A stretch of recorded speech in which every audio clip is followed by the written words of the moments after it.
இன்றைக்கி கருவேப்பிலை, கொத்தமல்லி, பச்சை மிளகா, இஞ்சி, புதினா இதெல்லாம் வந்து ரேட் என்னான்னு தெரிஞ்சுக்கலாம். என்ன கருவேப்பிலை 1 கிலோ எவ்வளோ? 3 கிலோ தாங்க. இஞ்சி எவ்வளோ 1 கிலோ? அது ஒரு 10 கிலோ. பச்சை மிளகா எவ்வளோ 1 கிலோ? 30 ரூபாவா? மல்லி எவ்வளோ? புதினா எவ்வளோ? மல்லி 4, புதினா ஒரு 5 கட்டு கொடுங்க.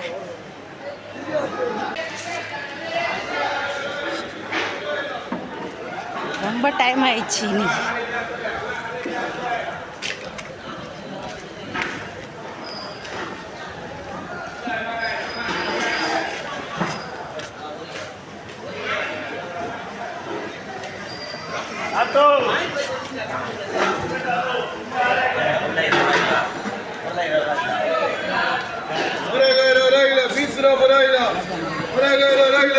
Por ahí,